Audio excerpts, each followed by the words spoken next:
so much for being here today. Thank you, Jordan.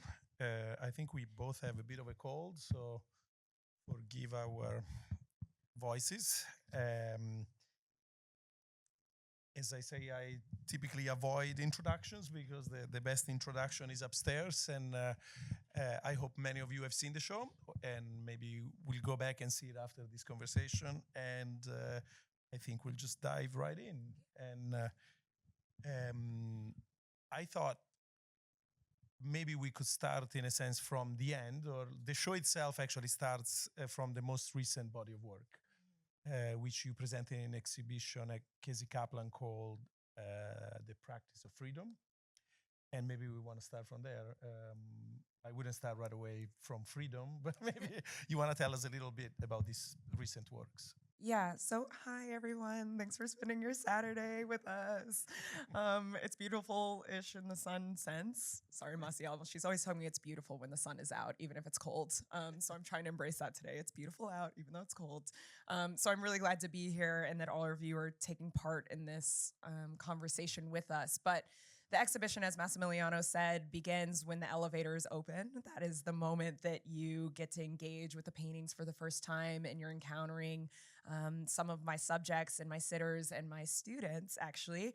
And so that body of work, The Practice of Freedom, was derived from me thinking a lot about my relationship to my students.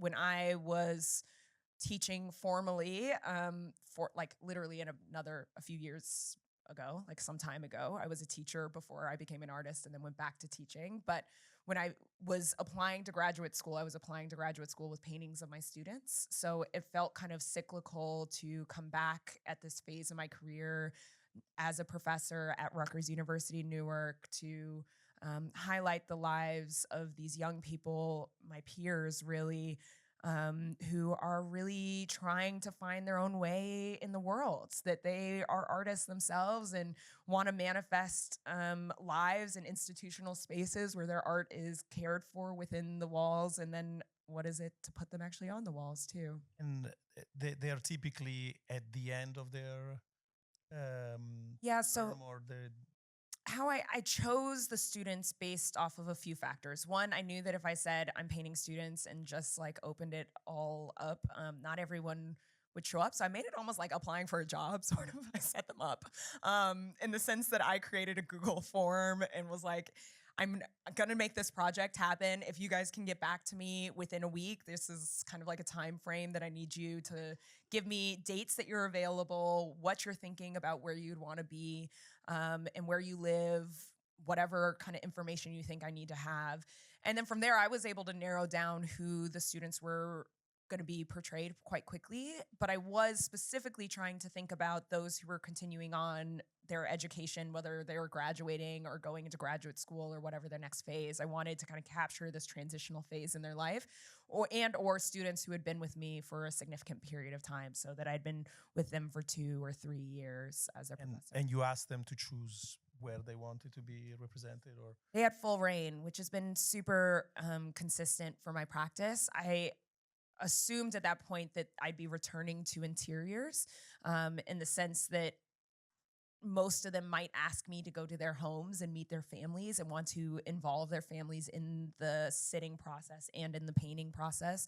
But it ended up being that, one, there's the painting of Jenna. She wanted to be at Brooklyn Botanical Gardens, and she told me that she used to go there with her dad all the time. And so it was this nostalgic and important and soft place for her, that she felt her softest when she was there. So she wanted that to be the place that she was represented. So, and do you well, clearly you enjoy the teaching still, or yeah, I love it. And what do you think it brings to your work, or if anything? I mean, you've been a teacher somewhat all your life. I mean, you're too young to put it that way, but when did you start teaching, actually? Not just painting, but yeah, I mean, I started teaching when I I went to college in Decatur, Georgia at Agnes Scott. Went to a small liberal arts women's college in Georgia where I was studying sociology, anthropology, and then I changed my major to studio art. And when I made that decision, I was like, that's cute. Like, I love painting, but like not logical. Like, who's actually working as a painter? I know no one. At least in my present world, I knew no one.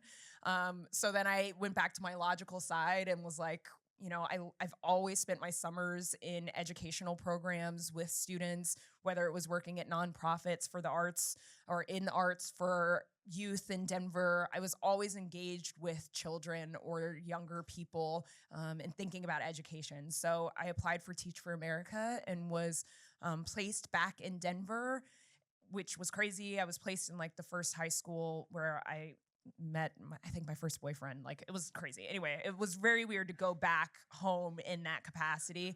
But I was teaching special education to 6th and 9th graders, and that was a very challenging time in my life because perhaps it's obvious I had 6 weeks of training and then was teaching special education to like 35 kids, which is crazy. And I wasn't totally game with that structure. So I thought about how I could get back in the classroom. After leaving TFA from a year, I did it for a year. I decided to get my MFA because I wouldn't have to take a test to do the GRE in some ways. Like, it was like, I've never been good at test taking at all, like not good at test taking, not good at facts. And I was like, if I have to study for the GRE, then I'm like out the door. They're gonna think I'm stupid. But I do love painting. I'd been making these paintings of my students while I was teaching as a respite from the like turmoil of being in the classroom and the stress and anxiety that was coming into my life. And representing students was my safe haven at that time. And now it's kind of come back. And so when did you decide to go back and teach at Rutgers? Like, or how did that process develop? That process developed really naturally. One of my colleagues, Nick Klein, they were actively seeking a painting professor, and I had my first show, Visible Man, at Sergeant's Daughters on the Lower East Side, and I'm pretty sure that he came and saw the show and like left a note and was like, I want to have a conversation, like, let's get coffee. And I was like, okay. Like, the gallery handed it to me and was like, this guy came in and said, let's get coffee, something about Rutgers. And I was like, okay, whatever. Send an email. And it ended up being a really fruitful conversation. He shared more about that program, and I couldn't have imagined a better match. I applied, ended up getting the assistant professor role, and have been there for almost 4 years now. And the title, The Practice of Freedom itself, is somewhat related to pedagogy, no? And you want to talk? Yeah, so The Practice of Freedom, the title, The Practice of Freedom, came from a book by Bell Hooks specifically, where she talks a lot, as an educator herself. I've read one of the first books, Art on My Mind, was one of the first books that I read in college that like transformed my way of thinking of art as social, like art and social practice, like that could even be a thing, that I could combine my way of thinking and engaging with the world with my actual artistic practice. And then Practice of Freedom, as I've literally been developing my own practice as a professor as well, thinking a lot about the power structures that are often at play in institutions, whether it is in an educational environment or it's in a museum environment, that there are power structures that are always in play between professor and student. And in thinking of that, how do we conflate those kind of given things? When I walk into the classroom, I'm not going in thinking that I hold all the knowledge, that the knowledge exists in the room before I even get there. And it's about kind of unearthing the knowledge that already exists within my students, within myself, that it's a really shared communal experience. And I've always felt that way. So when it came to titling the exhibition, it felt kind of obvious to name it after this book that has really given voice to some of the things that I had been thinking about and the way that I teach. So I want to ask you about that, because for me, in a sense, the exhibition itself and the opening itself made evident something that the paintings themselves almost cannot tell. You know, I look at your paintings as objects, and then suddenly when we mounted the exhibition and we opened the show, it was clear that the paintings also act as catalysts of all the stories of the sitters that come. And in a sense, we are trained to look at the paintings as non-transitive objects. No, you're meant to look at them for what they are, or formally, and so on. And I was quite moved, or anyway taken by surprise, to see how your own paintings, maybe because your sitters are all alive, from what I know, or many of them, they're also very much about bringing the people that are in the picture in the same space together, and there was an aspect of your work which I maybe had undervalued, and I wonder if it's something that is you imagine as part of your work, or it gives a kind of relational aesthetic quality to the work that the work, each painting is almost a feast or a festive opportunity for people to come together, and I hadn't seen that happening in your own work or in many other works, because usually when we hang paintings, either the subjects are not there or they don't work in the same way. So I'm curious if it's something that you feel it's part of your work, and maybe it deals also with what you were talking about in relation to bell hooks. Yeah, I was raised on the philosophy that there's a difference between symbols and substance, that there is one thing to kind of like create the object, it's another thing to do the work. It's one thing to have the space, it's another thing to do the work behind the scenes, or to have the conversations with the people on the street. It's one thing to be a part of a community, or like to be living someplace. It's another thing to be a part of a community and to like really engage in a community. So I think that those philosophies, those values have been deeply embedded in who I am from my conception, and my parents' kind of lives. And then I have just kind of manifested that through this artistic practice, through the act of making paintings. And then everybody gets to bear witness as they encounter me and encounter the work, that there are constant opportunities for me to try to create room for people in spaces that maybe there hasn't historically been room, so that moments like the opening can happen. So some of what I think Massimiliano is like alluding to, that I think makes the magic of openings of mine. If you haven't been, if any of you were there, thanks for being there. If you haven't been, please come to one, because I do think that there is something really magical that happens when the power in the room, like no one cares if you're a billionaire, no, they don't care if you're a sitter, like all of a sudden we're all on an equal playing field. It's not curator and artist, it's like people in a room celebrating something that they all share in, and that there's real magic that can happen there when we're just acting as human beings, enjoying space together, and we're not coming into a space as uncertain about where we belong in relation to that space. So people were coming into the opening, like a lot of the subjects were introducing themselves to people, saying, the best thing that I've heard since is like, oh my God, I was like following around James because I recognized him from the painting, and I was like literally stalking him, give everybody hugs. And then I saw all the students, and so I taught yesterday, and we're coming to see the exhibition as a class next week. And so I did a talk on my work with him, which was kind of like awkward, but good. And just because I'm like, as their professor, to step into like artists all of a sudden was really weird. But I asked some of the students who are featured in the exhibition upstairs to share what their experience was like with the other classmates with participating in this project. And one of them said that for him, the best part was that he walked in the door of this museum, someone recognized him and then ushered him upstairs. Mm-hmm. That any other time he had come to this institution, that he hadn't necessarily felt that cared for before, that maybe he felt, that he was a viewer of art, but he didn't feel that like a sense of joy as someone approached him and then kind of ushered him upstairs. And I loved that. I think that there's something really magical in that. And he'll keep coming back as a result of it.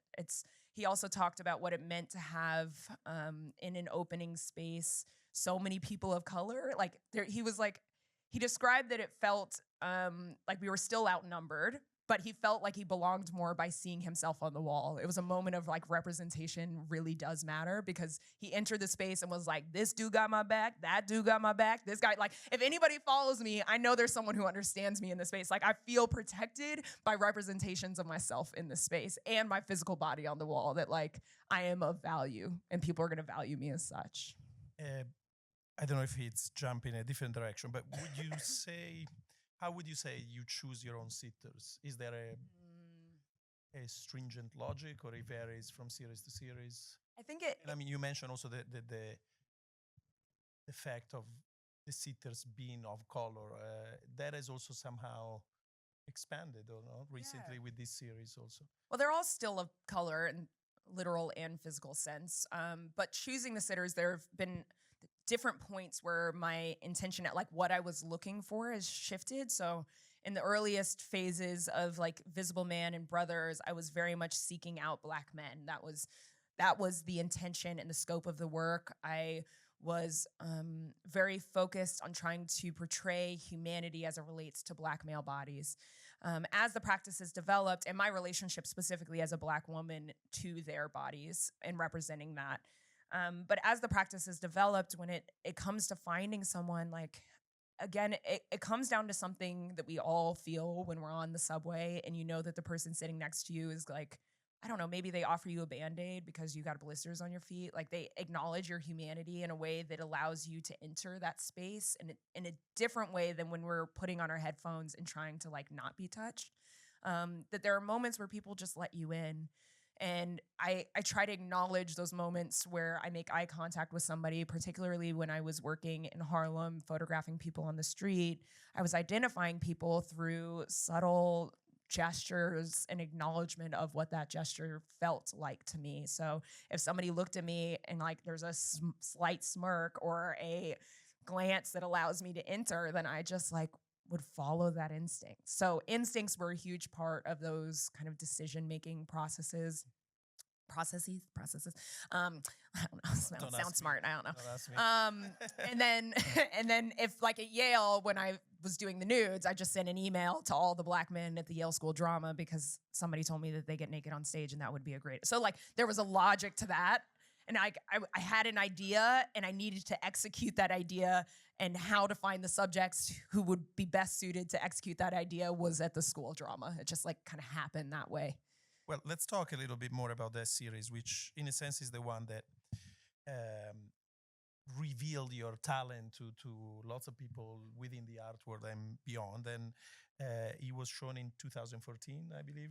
And how did it come about? You were still studying at that point, and yeah. So much of that, and the series is the one called Visible Man, which is the one that you find in the second gallery to the right. Yeah, and they were mostly. So I was thinking about Invisible Man, the book, and I was thinking about my relationships to Black men, but specifically that work kind of came about as I was entering my second year at Yale and was trying to like figure out what my voice was in a sea of voices and contributions to the art historical canon, and what excited me in the studio. I was trying to think a lot about where my excitement derived from, and I was thinking about a few things really specifically. I did a lot of reading. I spent that whole summer reading my butt off. I also spent that whole summer making a lot of really bad paintings of like trees. And then I came back and was like, I'm gonna execute an idea. I'm basically, as I tell my students, like I had a thesis statement. I had a question and I was going to use painting as a way to dive into finding answers to that question. And can I represent the humanity of the Black men that I know and love through the act of painting? Thinking about representing color and like subverting color as we understand it as skin into the paintings was a part of that. The gaze, the direct gaze was a part of that. I wanted the subjects to feel like wherever they went, they were going to maintain a certain amount of power and control. Recognizing that the Black male body has historically been villainized, sexualized, criminalized, and not respected. I wanted to give as much respect to that body as possible. So I made all the gestures are not putting the genitalia in the forefront of the paintings, that their clothing would be removed so that there would be no distractions from like their literal humanity in their bodies.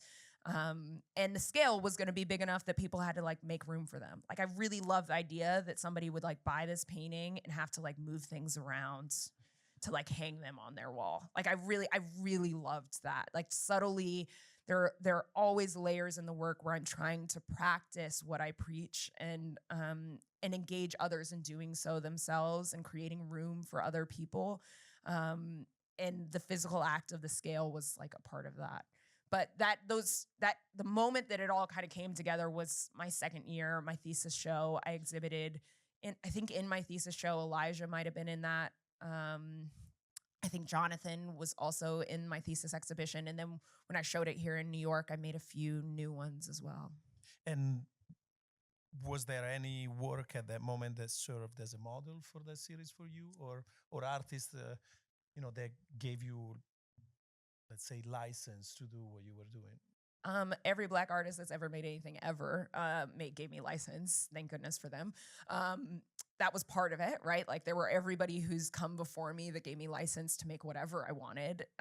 But then there was Bob Thompson, who I was looking at a lot in terms of color and this like the switching and the playing of color on the skin, and thinking about Blackness as a real mosaic and like real colorful and beautiful and magnetic in the way that I've experienced it in the world. I was looking a lot at like Alice Neal. I was looking a lot at Carrie James Marshall, thinking about storytelling. I think I was looking at everything. I was in grad school, for goodness sake. I was flooded with names and things that I was inspired by. But I mostly was trying to identify for myself how whatever I did could contribute a voice that would be different than those that have come before me, or echo the ones that have come before me in a way that amplifies it to create more substantial kind of change in room. And following that presentation came the invitation to go on residency to the Studio Museum, or yeah, did it happen in? I don't know. Lord knows, I still don't know how that happened. But thank goodness it happened. Thank you, Thelma.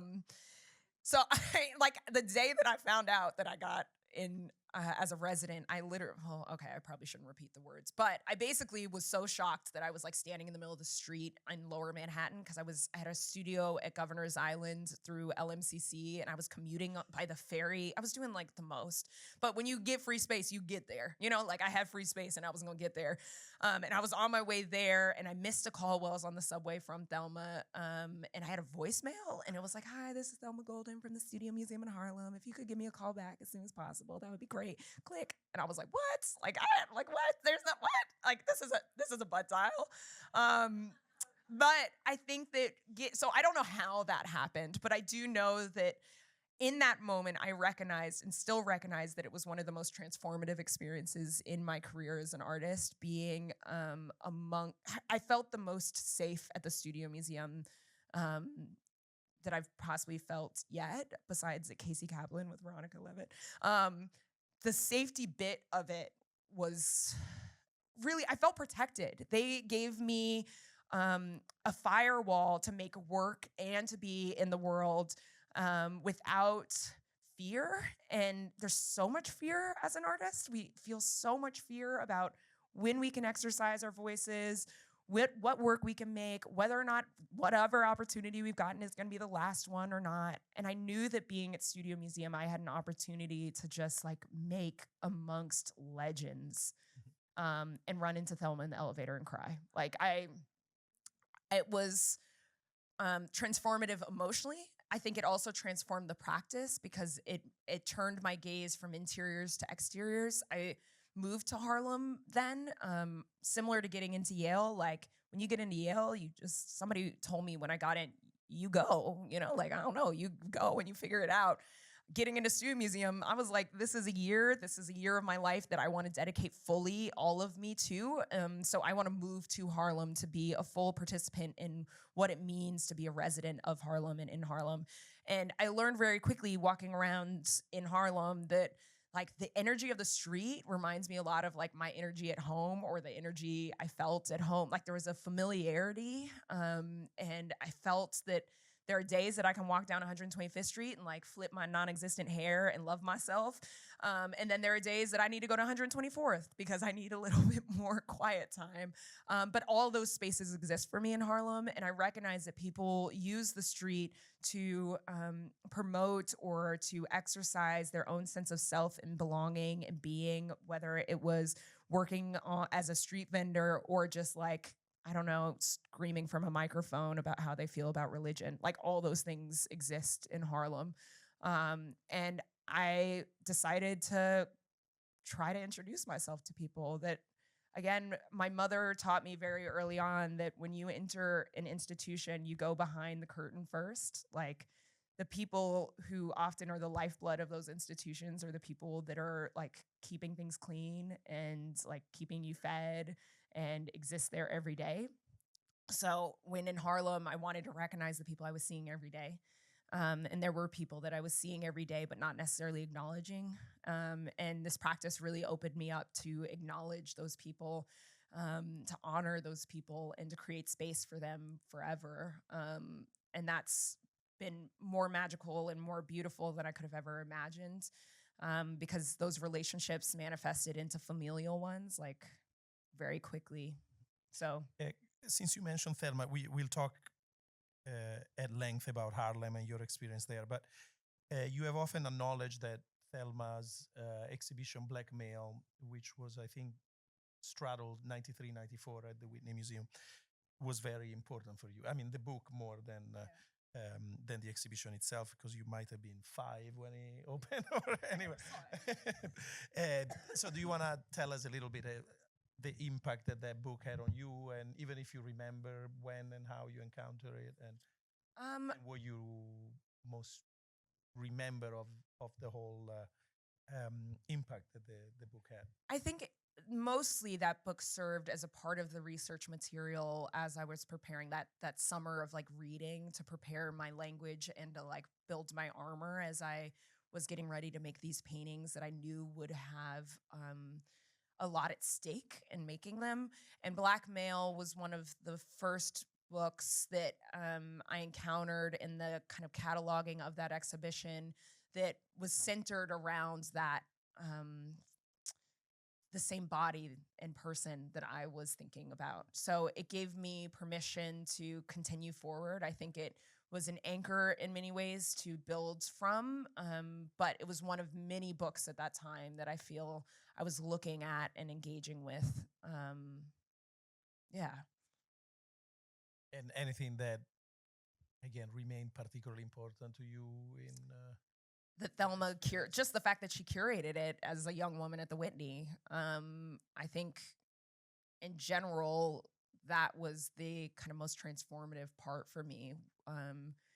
It's seeing examples in the representation of somebody doing work that you're setting foot in yourself. I think there was work in that exhibition that obviously I was seeing for the first time, or artists that I read Greg Tate's. I read his essay for that catalog for the first time. Like it was the first time I'd read anything he had written, and became very curious about him. There were names in a community that I was curious about and wanted to be a part of, that was identified for me through that book. I don't know exactly even how to formulate this question. There is you mentioned representation, but there is, I find, a kind of narrowing of the range of vocabulary that African American artists are expected to work with today. You know, maybe because the stakes are so high, or maybe because the situation is also so extreme in certain aspects of our everyday life, that it seems many contemporary African American artists are invested with the responsibility of representing, of depicting, and it's as though by being an African American artist, one has to take on the question of content more than would be expected by other artists. And I don't know if you feel that way. You know, there is a line by Jean-Luc Godard. He's talking about Palestinian artists, and he says the Palestinian artist has the documentary and the Israeli artist has the poetry. And he says, why? You know, why is that expectation that the person who is suffering in a life needs immediately to gravitate towards representation and towards the documentary? I don't know if I'm asking you also in relation to Black Male, which was a show that also introduced many reflections around the question of representation. Did you feel, in a sense, that it was your responsibility as an artist to engage with the question of representing or standing also for a moral content? And, you know, I don't know if I'm formulating the question in a way that justice.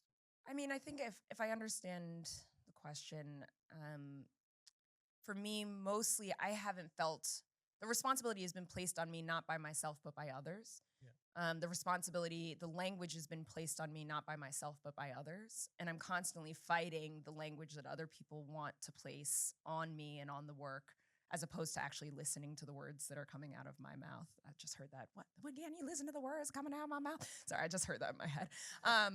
But like literally that I feel like sometimes I can scream from the mountaintops that I am a painter, that these works are about painting. And yes, they have representations of Black people and brown bodies. And I have to respect that. And I need other people to respect that.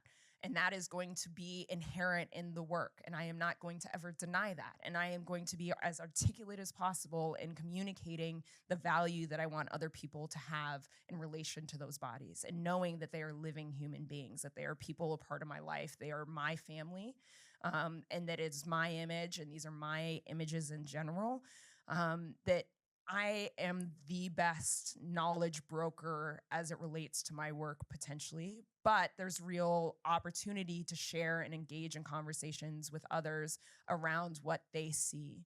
And if what they see is a conversation solely based in Blackness, then I'm curious about that. I'm curious why they saw that and why they see the need to promote or investigate that first. If somebody sees me as a painter and wants to indulge themselves in the lusciousness of the like texture, because I sure love, like I would love to talk to somebody about that, then they're also totally, they have every right to do that as well.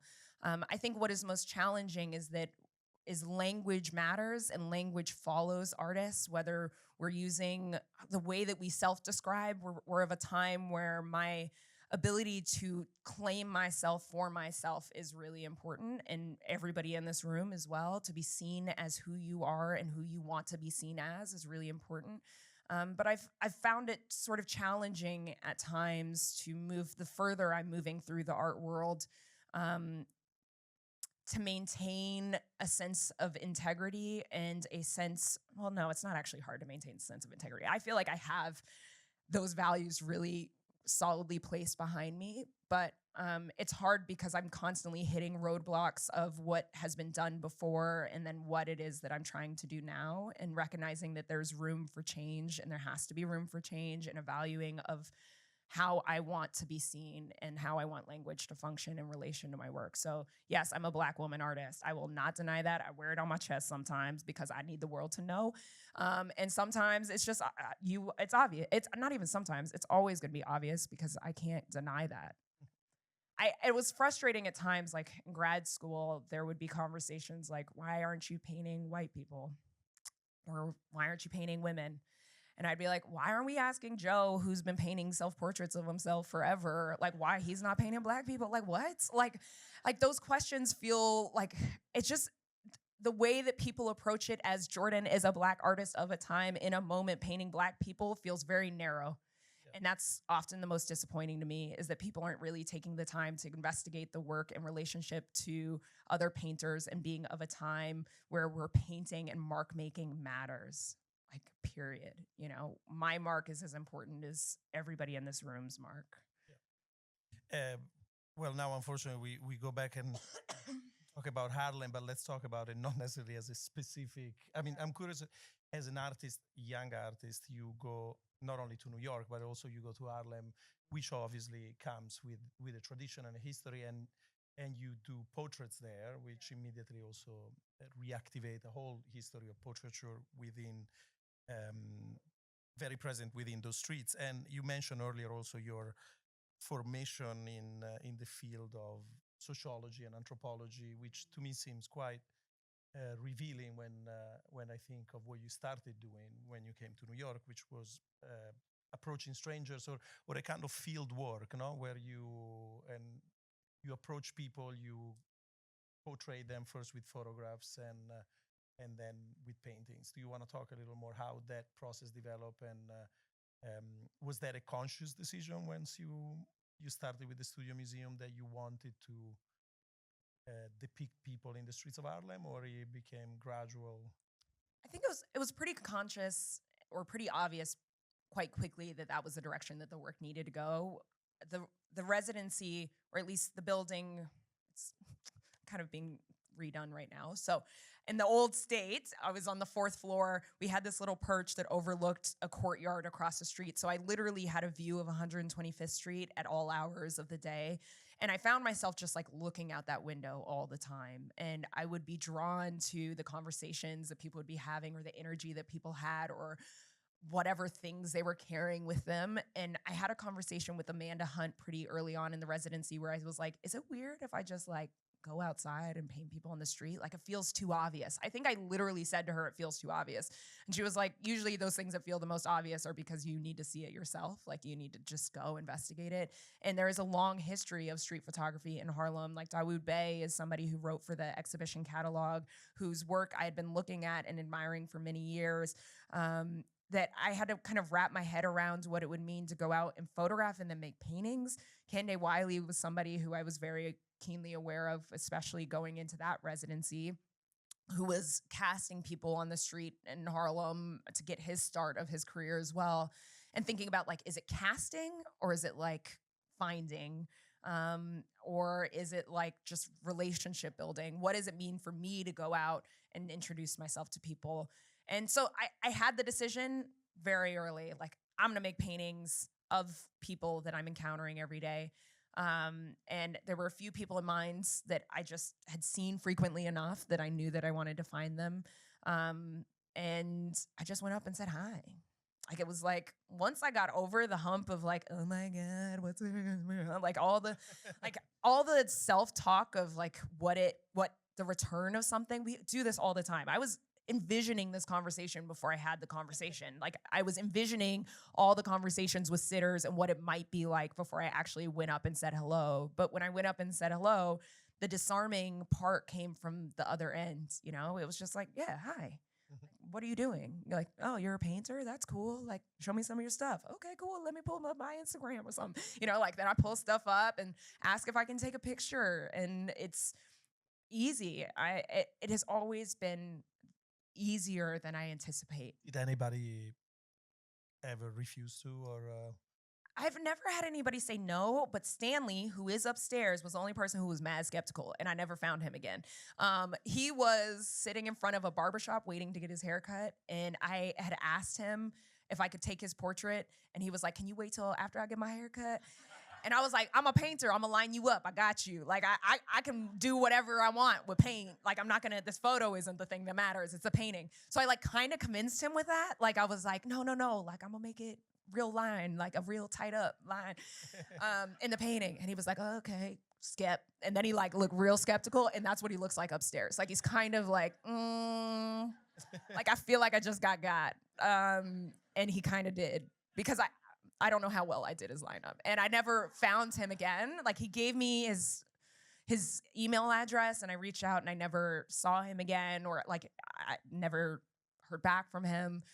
So that's one of the few instances, and I look at that painting and I'm like, ooh, yeah, sorry, Stanley. Like, sorry. But everybody else, like, there was a real community sense, and even my parents joke now when they come to visit me. I've moved a little further uptown, but for several years I was living on 129th, like really just steps from 125th, and now I'm on 148th. But when I was like on 129th, I'd get off at 125th, and the 4-block walk from the train home, it was like we got stopped every 2 feet, like, Painter, hey, what's up? Hey, Painter, who are these people? I want to meet you. Hey, Painter, like, come inside, enjoy my like meal with my family. Like, there was real kind of engagement with me in a way that my parents were like, oh, snap, like, you really have a family here. Like, you are being cared for, genuinely cared for. And that has been something that I didn't imagine that could come from just saying hi. Really, that was the initial. Now we've made paintings and they're kind of stuck with me. I joke with them that, like, I'm gonna keep reaching out as these paintings travel and whatever. But the gift is that the relationships have manifested into something really real and honest. But that's kind of how it happened. I'm going to ask you if there is any painting in the history, any portrait in the history of art that you think it's particularly dear to you. You know, I asked the same question once to Elizabeth Payton, and she told me of a Hans Holbein portrait, and she describes a good portrait as a time bomb because you look at it and you're suddenly, I guess she meant a time machine, but time bomb is better. And because you're suddenly in the same place as that person. Yeah. And so I wonder if there is any time bomb that you have encountered and who it was by. Oh, wow. God, there's so many. I guess I could just like pick one. The first thing that actually came to mind, maybe because we're talking about Invisible Man and Kerry James Marshall's painting Invisible Man. It's a portrait.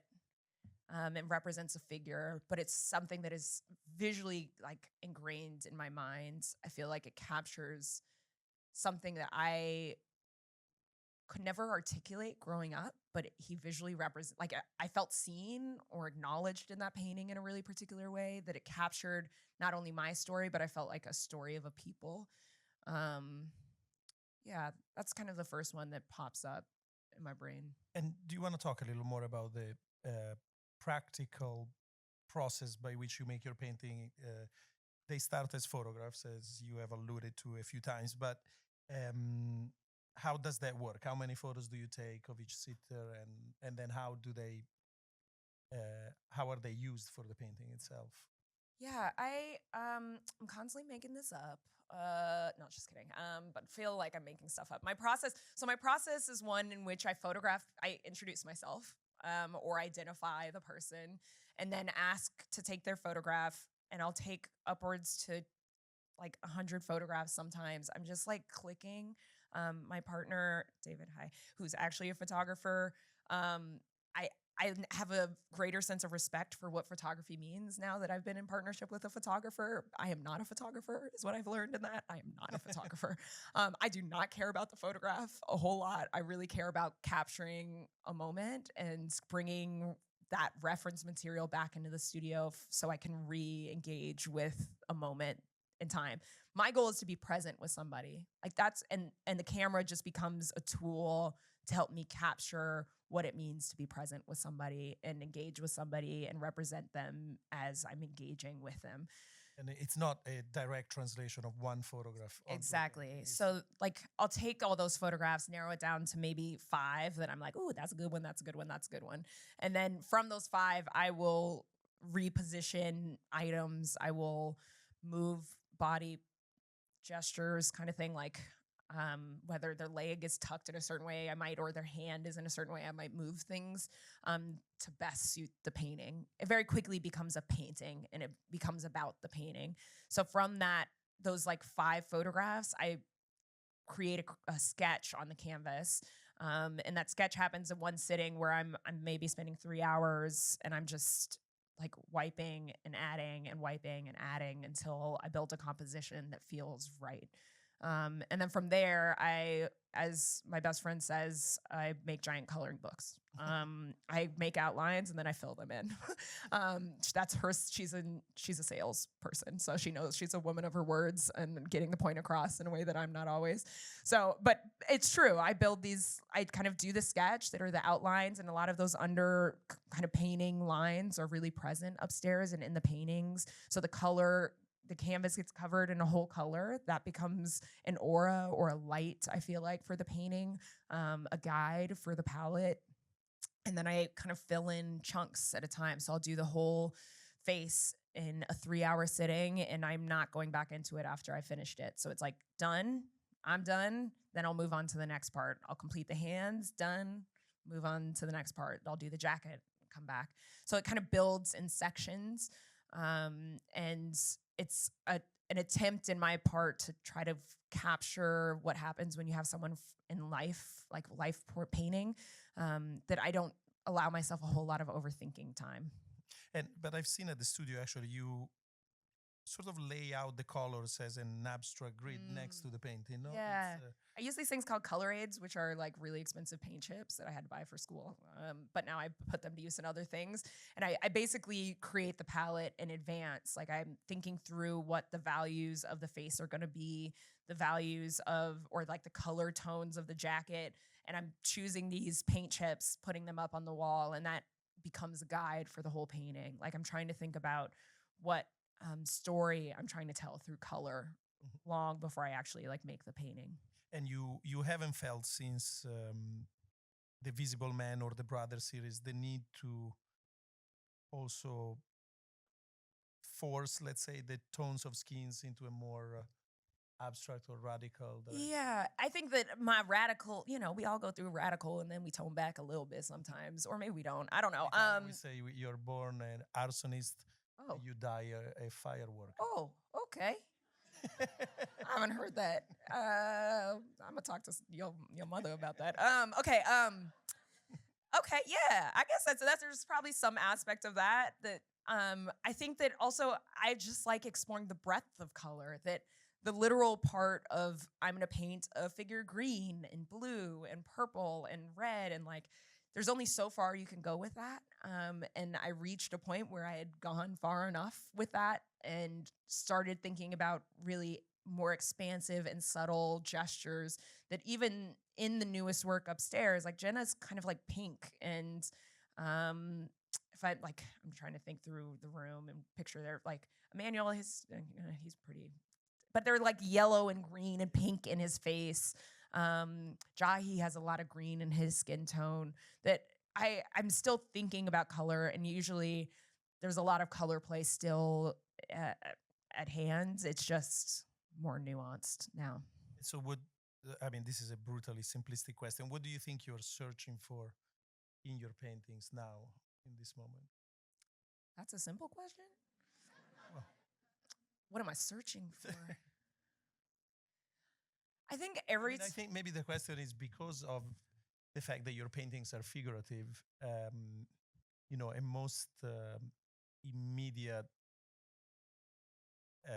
conundrum is whether to decide to look at them figuratively or look at them as paintings. And in a sense, when you look at them figuratively, you also look at the content taking over. And I'm just curious, what is that drives your passion to make another painting, if you feel of it more in the use of colors or in finding another character? I think it's all of the above. Yeah. I think I am infatuated with mark making. I think that I am deeply attached to authenticity and finding it in the world, and finding that in the the relationships that I build with people. So in some ways, like I'm a fiend for those relationships, and then in some ways I'm in great need of the like solitude and the meditation that comes from the actual mark making. Like I think I'm really lucky. I'm really lucky that I get to like spend my days with my headphones on in my own head, like thinking about the world. But that's also really exhausting. So then I have to like come outside of myself and into the lives of others, which is also why I teach too, like I can go in there and be like, y'all, I was in the New York Times this weekend. And they're like, that's cool. I missed class last week. Am I going to be messed up with my grade? And I'll be like, okay. I'm like, what? Like, I think that those things are important. It's important to like be able to come out of oneself and into the lives of others. So I also really believe in the power of that, of kind of being deeply invested in your own ego, which is what art making is in a lot of ways, but then also like being generous and giving it back. An act of giving back is something that I really care about. So I think when I'm making work right now, I'm trying to like keep that going, you know? I'm just trying to fall in love every day all over again with painting. Is there any artist whose work you measure yourself up to or against? I asked these questions to Alex Katz once, and he said Pablo Picasso in Heartbeat. Yeah. And really? I think it's yeah. Oh. And I think whatever gets you through the day. Yeah. I don't know if I thought about it, I wouldn't get through the day because there's so many. I say this frequently that yes, I am in great conflict in my mind right now. On one end, I am having a show at the new museum, and that is glorious because I have worked hard for that. But on the other end, I know 20 artists right now who are supremely talented that I think would be deserving of this time and platform as well. So like when I think about who I measure myself up against, I'm measuring myself up against everybody I'm encountering every day all the time. Like it's kind of an exhausting thought because I can't think of one person. Like I'm like constantly doing this game of like, who's taking best care of themselves right now? That's who I want to think about. I want to measure up to them. Like that's fact. Like whoever is like taking care of themselves the best. That's what in my present state of mind. It's not necessarily a comparison of an artist. My ego has never been one where I'm like, I've never been competitive by nature. So it's not like I'm coming for you, Carrie, James Marshall. You know? Like, I wish. Like, come on. No, Carrie got his place and I'm going to keep him there forever, I hope. And then I'm just like trying to define my own and think about my relationship to all these other places that have existed in the world. It's not the same. No, it's a great Pablo answer. Picasso. It's okay. I prefer your answer. So, you mentioned the lives of others, and the title of the exhibition is Within Reach, which is one of the paintings from the Subway series, which in a sense are a little more voyeuristic because you don't really get to know who the people in the paintings are. At the same time, are some of the paintings in which the precision of both gesture and even historical context is remarkable because just from the gesture and the move of each characters you can as a viewer identify where they are shot or where they are painted, and so I'm curious, and also they belong to a whole history of artworks made in subways or around the subways, which is a fascinating subject. And the subway is basically the great equalizer of 20th century metropolis, no? And so I don't know, you want to say something about that series of works? Yeah, I love that you think of it as the great equalizer because I agree with you. I think that's why I like the openings too. Like all of a sudden something became equal that usually isn't. And subways function in a constant for that. It's everybody's in there. We're all crammed tight. I don't know what to look at 90% of the time because if I make eye contact with the wrong person, Lord knows what's going to happen next.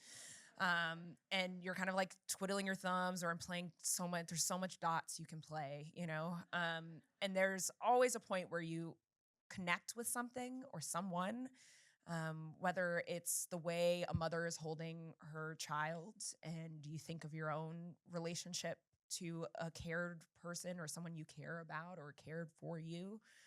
There's always these really subtle but impactful moments that get us through that transient time where we're just trying to get from point A to point B, but then feel connected all of a sudden. Like, oh, yeah, I am a human on this train who's trying not to get sick, even though you just coughed on me. And now I'm thinking about like how beautiful that woman's dress is and how her back is turned to me. And she's not knowing that I am admiring her from behind. And I'm just going to take a picture. Like there are these moments where I am seated across from someone where I'm like, dang, I wish I had nails like that. And then I'm like, snap. And then I make a painting of it, because it becomes an opportunity for me to kind of see my own humanity in others, and the subtlety of gesture. It's also my own way of like taking the pressure off of like representing someone I love in some ways, that um, I get to paint more freely. The abstraction part of my painting, like the topography of the pant legs, become more exaggerated when you have nothing else but to look at, like nothing else to look at other than that pant leg. That you get to investigate my hand. It becomes a part of the sentence of the storytelling that I'm trying to do. That if I were to think of like my whole practice or upstairs as a scrapbook, like each page lends itself to the next. And I see the subway paintings as being just kind of a part of that story, that they're very natural for me. They're very important. It didn't start in the subway. It started with a painting of like my mom's hand, and then I did a painting of someone else's hand, that it was just observing gesture, and putting love in something really simple, and then seeing how that fits up like up against someone looking back at you and being like, I'm here, like how does that fit in that sentence? Um, since we mentioned the subway as a microcosm of contemporary cities, how much do you think your work deals with class? Um, I think of the room to the left of the first gallery, which is the one in which more or less consciously we brought together various entrepreneurs or various people, owners of small businesses. And do you think of also yourself as an artist in relation to the people you're depicting? I think of your work also in a lineage of the history of realism, which is also an history of depiction of poverty, of some of them more or less exploitative, but a history which is also very much an American history of getting to know and getting close to people of different provenance and origins. And I wonder if that's something that is in the back of your mind when you're working. And choosing figurative painting also means immediately latching on to a history of care for your subjects and a history of also economic disparities in many cases. So I think about it a lot. I am a thinker, obviously, perhaps, but it means that I'm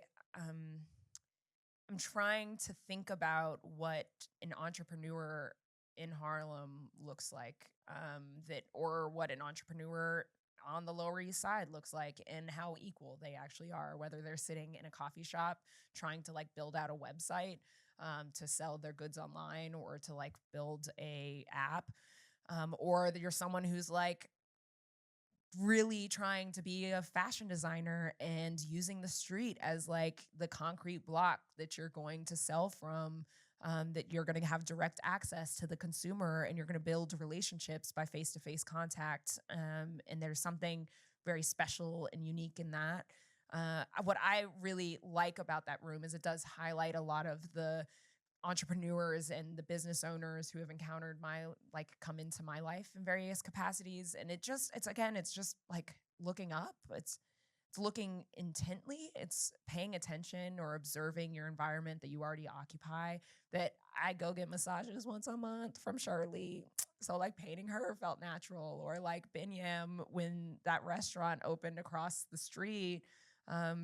It it was an obvious, like, this is a family that is building something together, that I really admire and am enjoying, because the food is also delicious. But that both those things can be at play, and I want to honor those. Like, I want to recognize, like, game recognize game. Like, I'm out here trying to be a self-employed artist and like make my dreams into a reality, and so is everybody else, especially on 125th Street or in their businesses. Like, all of us are doing the same thing. So it's just like a subtle nod of respect for me, of acknowledgement of what it looks like to be, working today and representing kind of like everybody.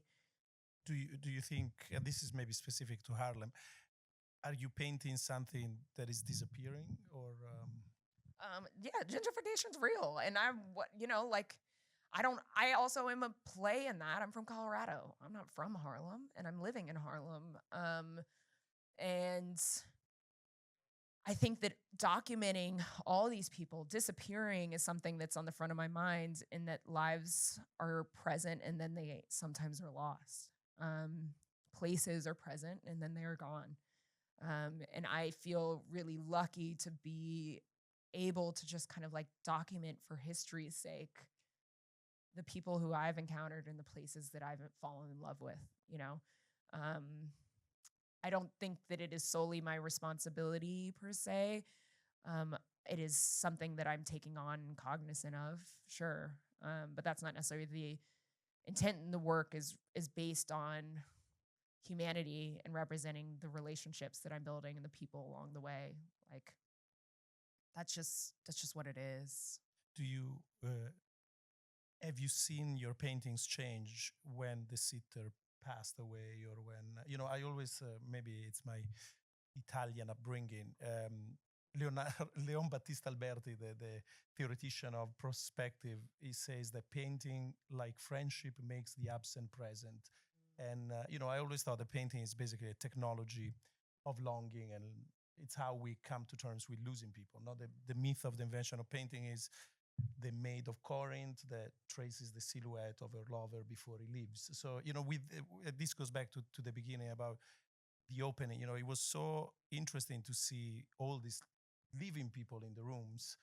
I'm always a little melancholy in the sense that I look at paintings and I think, in most cases, I'm looking at pictures of people who are gone. And I'm wondering if you had, and I know it's a very personal question, the experience of seeing a painting of yours change as the sitter has left us. Joyful stuff for a Saturday afternoon. I think that's what I was like kind of shielding myself from in answering your question initially, because that is poignantly real for me right now, in recognizing what it means to represent somebody, to fall in love with somebody, to love them wholeheartedly through the act of making a painting, for them to witness that painting, to be a part of it, and then to no longer in the physical form. And yeah, I think that for me, it changes the painting in the sense that as tragic and as painful as that loss has been for me,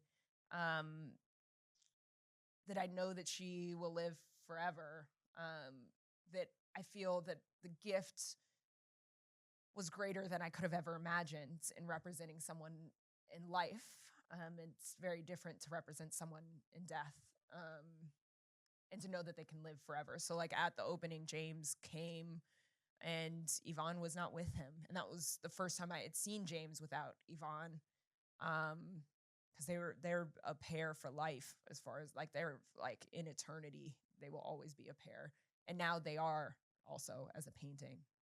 So like that, it changes my way of thinking as I approach that painting. But other people don't, like you guys didn't know that until now, per se.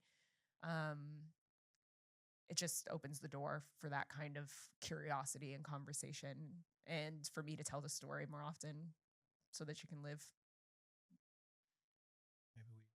Yeah, on that note. Thank you so much.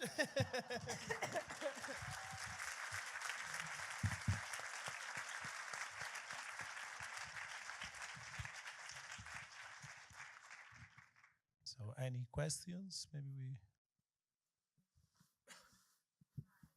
There's a mic. we are live, so. Oh, we're live. Oh, I forgot. But anyway, hi. Hi. My name is Valerie Taylor. Hi, Valerie. Hey, everybody. I just wanted to ask, we have a son, me and my husband here.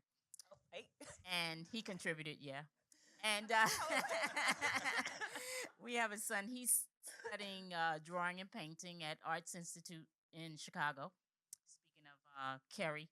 Mm-hmm. And I would want to know, what advice would you possibly suggest to him that maybe wasn't given to you? He's a sophomore now. think about it. Oh, I got all the things. My face was like, ooh, you want all that advice? Yes. I'm going to communicate it to him when I catch up to him later.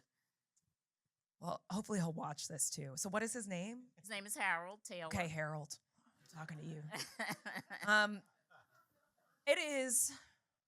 There are a few things that come to mind immediately. One is invest in yourself and your work early. That means documenting it. It means knowing where it goes, demanding to know where it goes at all costs. It means asking all the questions, even when somebody tells you not to ask any questions at all.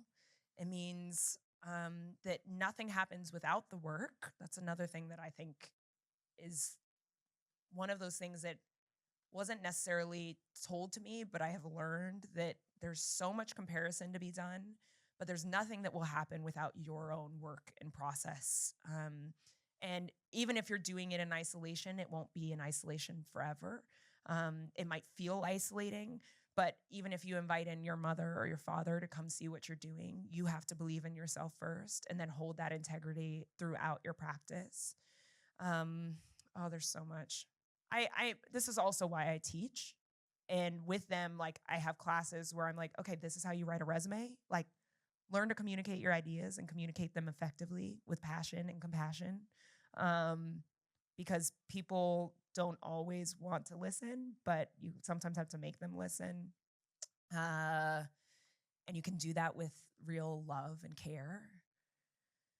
Just be patient. Just be patient. You know, I am one of the stories where things have happened very quickly, and I'm still trying to wrap my head around that because I wasn't entirely prepared for that. But every path is so different for every artist, so he has to generate it for himself, and that is the right path for him every time, all the time, you know, whatever he's doing. And to apply to everything. I also believe in that. Apply to everything, because even if you don't get in, you're getting your work in front of curators or people who didn't see it before, and that is valuable. And you're also affirming yourself and your work every time you do that by saying that it belongs in those conversations. So if you think you're not good enough, you actually probably are, and you have to believe that for yourself first by putting your stuff out there. Just put it out there. Apply to everything. Thanks. You never know. Thank you. I also Thelma might call. You never know. I was not ready. I almost died. I hope I see you on my daily walk. Yes. By the school. Oh. My lunch every day. Oh, amazing. So yeah. I have to see you. Yeah, I'm going to have to see you too. Yes. Say hi. Give me a hug if you actually do, because I need hugs. Yes, Okay, good. Those are important. Except for when I'm not when I'm sick. Thank you for being here. Appreciate it. Yeah, thank you. Well, next to... Oh, that's easy. Hi. How's it going, girl? I'm going to try really hard to make this not a very long-winded question because I was manically taking notes the whole time. Oh, God. But when you guys were discussing the marginalizing effects of, like, discourse around Black art, I could see you were very skeptical about how you're going to, like, answer that question. And I love the skepticism because I've been reading Charles Gaines' Theater of the Refusal. So I'm kind of interested in, like, do you think the people that are writing about your work are doing it in a way that you're happy with? Because you're talking about Blackness as a mosaic and all of the politics of care that are involved, and even your system of using color aid, it's like all institutional and it's a lot intuitive, and it's just so layered and important. And I'm wondering if you think people are realizing all that in the writing. Not always. I think that 9 times out of 10, the language used isn't the language I would use myself. That even, like, I'm starting to be careful, but I'm like trying not to be careful. I got all things. I got a lot to say. And I'm hearing my mother say it in my head. Just watch what you say.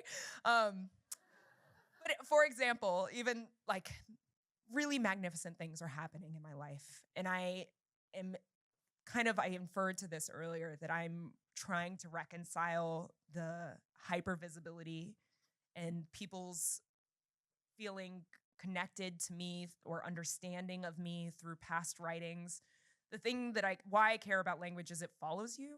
Like, I said something once and now it's like the thing everybody pulls from, and that everybody's like, but you said this once before, so that's obviously got to be your truth. I'm like, yeah, but we also all grow and change and develop new language for ourselves every day. Like, I'm constantly changing the way that I'm encountering the work. So if you're not going to use me as the primary source, then I think we're missing out on a real opportunity to develop the work or push the work and the conversation around it into something more meaningful and more authentic and true for me and for what the work is. It's hard, and it's hard because there are so many structures in place, and it all comes down to people's positions of power and the way that they feel control and ego. And we all got, like, I will name my ego. I am an artist. Obviously I have ego because I think that I'm important enough to like put my stuff on display, whether it was at the new museum or in my mama's house. Like, I thought I was important. Okay, all those things are of value, but I also have to reconcile with the fact that there are then people who have done this longer than I have, or that there have been ways that things have been done before, and there are ways that things that keep being done. But if I ask questions, I'm young, I'm a woman, and I'm a person of color. Like, I'm constantly hitting my head up against the wall to not be too loud, or when I want to scream, to not be, to not be a lot of things, and yet be true to myself and authentic and keep the work first. Like, nothing happens without the work. Nothing happens without the people who've believed in me along the way. Nothing happens without all the people in this room who showed up today to say, I want to hear Jordan Casteel and Massimiliano Gioni talk. Like, I have to see everybody as equalizing factors in this and correct people when they're wrong. I just got to keep practicing that, of like trying to say, but can I actually read it? And can you actually trust me to give input? Can this actually be collaborative? Can it be? Can it be? Can it be? Can it be? Because I think there's real potential for change once we actually, that's the difference, like diversity and inclusion. Like, inclusion, I want to feel safe in the room. Like, my voice has to matter. I don't want to just be on the door. Like, I want to be all up in it. And writing, we need writers. I believe in their creativity too. Like, yes, like my brother's a writer. I need you. I need your interpretation. Your opinion of the work matters. But it's not always, I don't always, like, I wouldn't say it myself, which is why I also believe in writing and knowing how to articulate your ideas as best you can. Okay, quick. Anybody, is it anybody doing it? Do you know anybody? Do I know One writer. what? One writer who's like doing it for you. I mean, Yo, yeah, well, I don't know the answer yet, so I hadn't held it up. So I'm really, our ancestors, like, or the generation above me is the generation that I'm kind of looking at a lot right now. But there are contemporaries, I'm sure, that I haven't even encountered yet, and I'm like waiting to meet them. But there's like Zadie Smith, like there's people that I read, like Black women writers who are out here thinking about art, that I'm always like inspired by what they have to say. I read a lot of fiction though. In honesty, when I read, I'm reading in other worlds because I just like am desperate to get out of like my own head. So it's a good question. And I think identifying that publicly is a really important thing that I want to do. I just don't have a good answer right now. That was good. Thank you. Yeah. Hi. I felt like I learned so much and was so inspired by looking at your exhibit. And I feel like hearing you talk today, I'm learned infinitely more and have been so much more inspired by hearing you talk. I feel like there's a lot of different types of people here, but you have offered so much wisdom to us. And I guess, you talked about the power of authenticity, and you talked about how you can knock down barriers and find family by just saying hi. You talked about the importance of understanding and investing in your ego. And I think these are just life lessons for all of us as we go about our various crafts and live life. So my question is, what grounds you? Where do you get this kind of, is it a family member that has instilled some of these values and lessons in you? Where do you look for some of this kind of like psychological or philosophical wisdom that you have? Broad question, hard question. Yeah, I popped out with, no, just kidding. I don't, My parents would always say that I've always been I've always been a keen observer. My mother kept a journal about me and my twin brother when we were like growing up, and one of the journal entries she had when we were like 6 months was like, Jordan has a keen attention towards like the colors in the cartoons, whereas Miles is like flailing his body around. Jordan seems to kind of sit back and watch when her brother steps right in, you know? But then she'll get there. She just has to feel safe before she does. And I think those things have always been, that's always been within me in terms of stepping back in order to step forward. That I've always been a leader in essence, in the sense that I was like the president of all the Black student associations in all my colleges, like everything. I was like, yeah, I'm all up in here. But then I would go home by myself. Like they would go out and party and I would go by myself and like kind of isolate. So I've always had this balance between being in it and being of and part of community and creating space for others, but then getting kind of overwhelmed by that space sometimes, and then like dipping out and then reflecting. Like I've always been a bit of a reflector.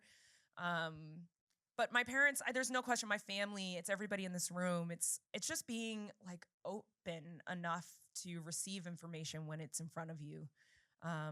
And the lessons that I've learned are because this is me in a state of like visible success, but like coming in today was like a real struggle because I was like laid out on the floor. I'm exhausted, you know, like I'm feeling a little hyper visible right now, and I'm trying to reconcile that as the person who's like often running home by herself. But I'm also trying to like, just be honest with whatever it is that I'm feeling. Just like I'm gonna tell you right now that it was hard coming in today, but I knew that being here was important under every circumstance, because what I had to gain from being here, what you think you've gotten right now, is like you've actually given me more than you probably realize. Like I'm crying and I don't even know you. So thank you. Thank you. Yeah.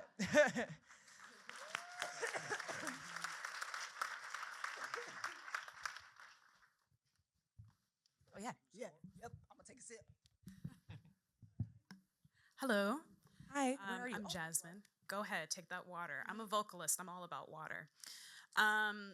I want to say I'm really excited to see you because the first time I came across your work was actually on a postcard that was at Pompette Wine Shop on 131st. Yes, it was. Yes. And I painted them. They're paintings upstairs. Oh my God, that's Anyway. I can't wait.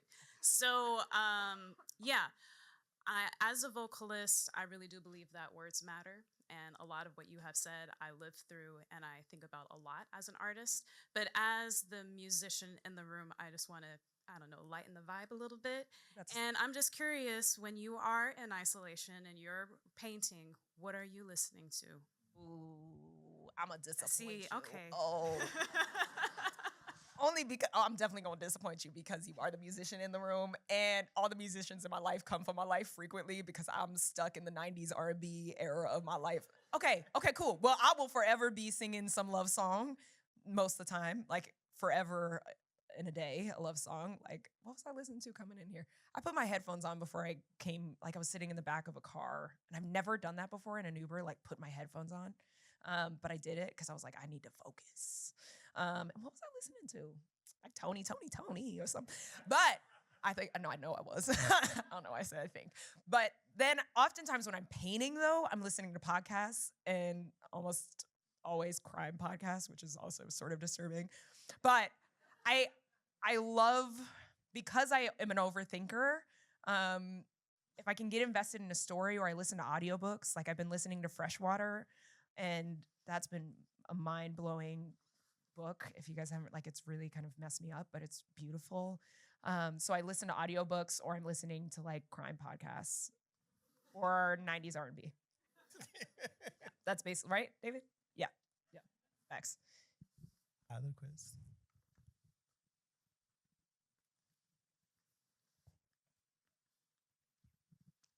Hi, I'm Ozana. I haven't seen the show yet, but I'm very excited to go upstairs and see it after this. I have a question that's more related to an earlier question up in the front surrounding language and how sometimes language is placed on you or on artists in general. And I wanted to ask this very like bluntly. Do you feel pigeonholed by the art world and by like art media, art galleries, art historians, critics, anything like that? Yes. An all resounding yes. I think the pigeonhole, Jordan Casteel, a black artist who paints black men, is like the most annoying one to me because, sorry if anybody in the room wrote that once about me, but it is true of a time. Like yes, those are your check fact. I am a black woman, check, who paints black men or did paint only black men, check. But I think that has, yeah, it puts me stuck at 31 somewhere that is also just like, I'm a black woman making paintings of black men about a conversation between relationships in my community and what intimacy looks like. Like, it's about intimacy and my relationship to intimacy. When things are just so defined, it doesn't allow a whole lot of room to explore the depth of the practice, even in its youthfulness. Like, I am young. I know I'm young. I know this is the early phase of my career. I know that. But in the short phase of my career, I know that this is going to like follow me forever. Like, yes. Yes.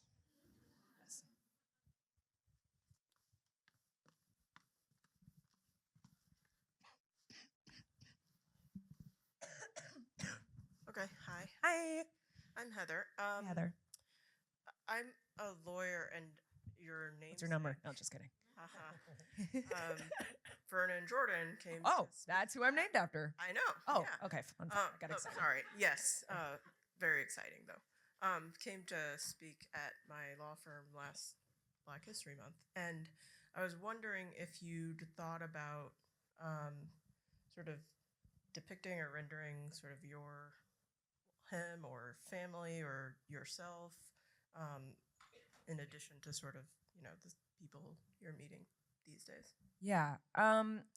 So it's like I am the granddaughter of Whitney Moore Young, who was the director of the civil rights movement. Well, like, was the director of the National Urban League during the civil rights movement, was known as one of the Big Six, helped organize the March on Washington, was a part of the kind of a huge part of making that happen. And so that's a weight, like that's a thing. And I was named after Vernon Jordan, who succeeded my grandfather when he died off the coast of Nigeria swimming at a conference before I got to meet him when my mother was pretty young. And the symbol and substance thing that I said in the beginning comes from my grandfather. He said that to my mom. She tells this story that when everybody was wearing afros and putting Black Power stickers on the fridge, and she was running around kind of like a mad woman, like, Black Power, ah! And he was like, that's great, baby, but it doesn't matter what's on your head, it's matter what's in it. And there's a difference between putting a sticker somewhere and then doing the work. And you can show up in March, but you should also be sitting and having conversations with all your friends and doing it diligently every day when you encounter someone who has a question about why it is that you belong or don't belong someplace, like reminding them why you belong. So I think it's been this not really turmoil, but a question in the family. My mom, it's kind of a long story, but so she grew up in New Rochelle in Westchester County. My grandfather is buried there, and my grandmother, but she ran away after he passed away to Colorado with my father. And for her, she has always kind of taught us to be proud of who we are and to live in that legacy by walking the walk. I don't need to wave a flag that says I am Whitney Young's granddaughter and think that that is a pass for the work that I need to do. And upstairs is an example of the work that I'm trying to do every day. Having the conversations with writers about the language around my work, asking for control of certain things is like, all of those things are acts that I'm trying to do in honor and acknowledgement of the legacy. What I did in the car with my headphones on is I asked for strength from my grandparents on the way here. Like I very intentionally kind of called upon them and look at them as examples of people who at a time were fighting against systems that didn't allow or believe that they belonged in any capacity or were capable, and yet they proved them wrong. And that I have the power to do the same. Like, I think those family values, it is inherent. When you go upstairs, you're going to be hearing from all those people too, that I don't necessarily have to physically represent them for them to be embodied in this work, because they're all manifested in me every day. And that manifestation is going to be, you know, echoed on the work. Like, you're going to see that in every brushstroke. Like, you're going to see my grandfather being like, "You got this, baby." You know, my dad being like, "Yeah, okay, I don't like that color, but try it next time." Like, you know, like, scrape. All those things, those are conversations that I move through the world with a sense of belonging and power and empowerment because of everybody, not even just my family, but everybody who's walked through the doors before me. Like, my ancestors are what make that possible. So yeah, I painted myself, and then I was over myself as fast as I painted myself.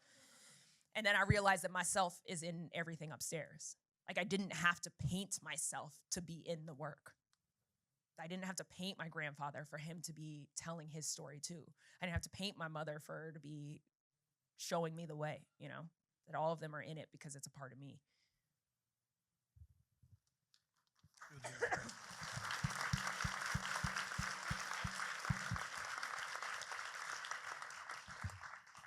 Maybe we stop there. So if any of you want to see the show. Yeah, go see the show. Thank you so much. Thank you guys for being here.